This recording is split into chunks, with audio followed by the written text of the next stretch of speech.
She is a true American original, trend-setting, mind-bending Madonna, an icon for the past 3 decades, if sometimes a controversial one. She is tiny in person, but her accomplishments are huge. She is quite simply the top-selling female recording artist of all time. You might think that would be quite enough. You'd be wrong. She's busier than ever. On February 3rd, a film she co-wrote and directed called W.E. opens. 2 days later, she performs at the Super Bowl. The last time we saw the reigning queen of pop, she was on her 8th tour, aptly named Sticky and Sweet, doing it all from jumping rope to her signature Vogue. She's come a long way since Like a Virgin. Now, the best-selling female rock artist of the 20th century is about to go on tour again and has just signed a new music deal reportedly worth $40 million. Are you buying lunch? That's what it says, $40 million. Nobody's handed me $40 million. I don't know about that. Looks good on paper. It sure does. But that's not all she's up to. And what? Madonna is also directing her first feature film. Perfect. Good. Check the gate. Directing seems to come naturally. She even directs us. Now you need to open it back. You want to light us? I like that. Your director thing kicks in. Here, move. What are you doing? Now we're both in the light. The film, which she also co-wrote but doesn't appear in, is called W.E. Happy birthday, Wee. Sweet. Wallace and Edward. It explores the controversial love story of King Edward VIII and the twice-divorced Wallis Simpson, a union that would rock the British Empire. Your family will never stand for it. The Prime Minister won't stand for it. Then I'll give up the throne. And I will be the most despised woman in the world. Indeed, she was. Edward gave up the throne for the woman he loved in 1936. Have you ever been loved like that?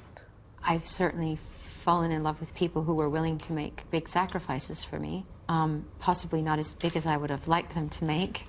And I've made very big sacrifices for people that I've loved. And the great discovery that I made whilst doing this research is that there is no such thing as perfect love. And I obviously know that in the back of my head. I'm not an idiot. But, you know, I have my hopelessly romantic, strangely naive moments. You're a romantic. I am. Sorry. Still, after all these years. Why not? Yes, I am. Madonna's love life has certainly had its own ups and downs. It's been 3 years since her highly publicized divorce from British film director Guy Ritchie. Her new love? 24-year-old dancer Brahim Zabat. You're famously dating younger men. Lots of talk about that. Is there lots of talk? Aren't people tired of that subject? No. Ah, boring old chestnut. Okay, what do you want to know? Why? You know, I didn't write down on a piece of paper, I'm now going to have a relationship with a younger man. It's just what happened. You see, that's the romantic in me. I just met someone that I cared for, and this happens to be his age. And what's appealing about him?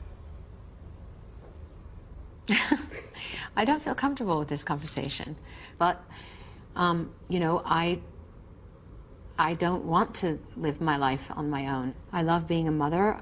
My children fill me up in many ways and inspire me in many ways, but I need a partner in life. I've never really lived a conventional life, so I think it's quite foolish for me or anyone else to start thinking that I'm going to start making conventional choices. So how are things going with her new beau? I'm the easy one. I believe you, millions won't.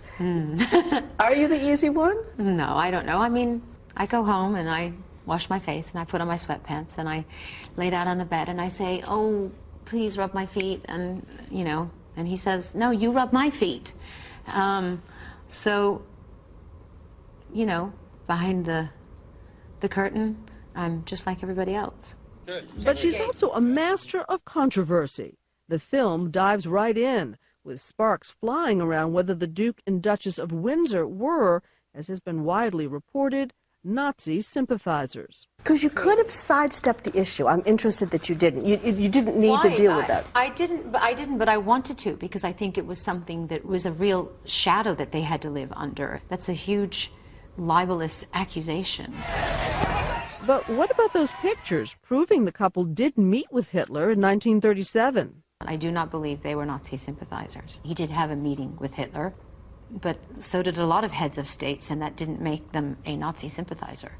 But I think people started to spin this tale and this yarn, and it was easy for a lot of people to put that label on them. Despite what our FBI may say in retrospect. Well, first of all, the FBI is notorious for lying.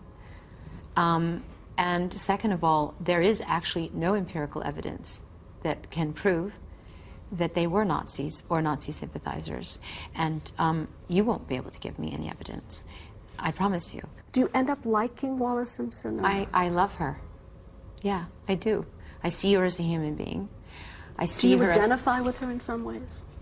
Of course I do. I identify with her ability to survive against all odds. I think she was deeply, deeply misunderstood by people, and I think, you know, obviously I can relate to that. She can also relate to the fame and the infamy. This is her movie.